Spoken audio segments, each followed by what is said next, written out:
Three men have been sentenced for the murder of Rikki Berry in Kirkby last year. Just after 6:30 p.m. on the 17th of July, emergency services were called to a report that a man had been shot outside Quarryside Drive in Kirkby. Paramedics treated him at the scene, but sadly he died a short time later. Rikki, nicknamed Nuggy, was 36 years old at the time of his murder. Detectives conducted a thorough investigation, resulting in the Crown Prosecution Service charging three men, Adam Williams, Michael Smith, Connor Walsh-with his murder. During a 4-week trial, the jury heard how 3 of the 4 shots struck him, one of which was catastrophic. 4 bullet casings were meanwhile recovered from the pavement outside the property, with one later being found to contain Walsh's DNA. A series of bullet fragments were discovered inside the kitchen of the address, while one bullet passed straight through the house and shattered a pane of glass in a shed in the back garden. The Seat Ateca vehicle, which was owned by Williams's uncle and insured by an associate of his, was found parked outside the house on Wilson Road in Prescott on July the 19th. From inside, officers recovered the packaging of a Vodafone SIM card containing this defendant's fingerprints and another cardboard box with Walsh's fingerprints on it. Police then attended Woolston Lodge Guesthouse near Oswest Street, Shropshire, on July the 24th in order to arrest Williams.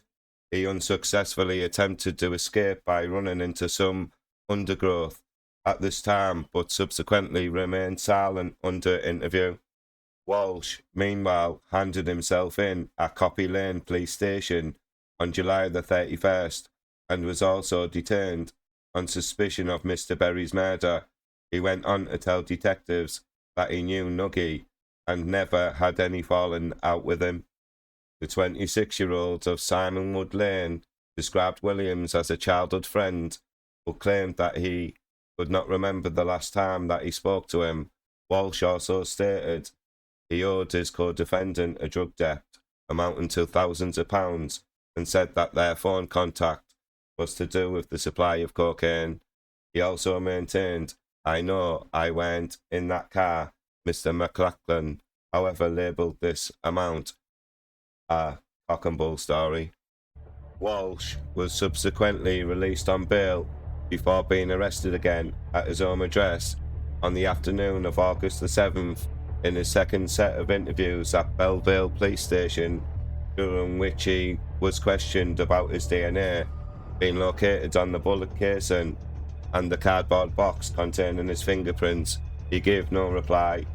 Smith was interviewed over the course of 2 days on August the 6th and 7th. He also made no comment to the questions which were put to him. Mr. McLachlan concluded his opening by telling jurors on the 17th of July at 6:33 p.m. Rikki Berry was shot dead whilst working in his front garden at 30 Quarryside Drive in Kirkby. The prosecution case is, but it will be a matter for you to determine that all 3 defendants were involved in some shape or form in that shooting. In the lead up to the shooting, the 3 defendants were at times together. The prosecution say that they were literally in this together. They were involved in the planning and preparation that goes into a shooting someone dead in broad daylight on the streets and on the outskirts of Liverpool.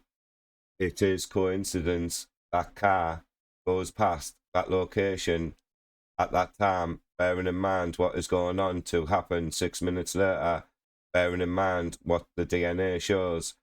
They were all found guilty of murder and possessing a firearm with intent to endanger life following a trial at Liverpool Crown Court on Friday the 14th of February.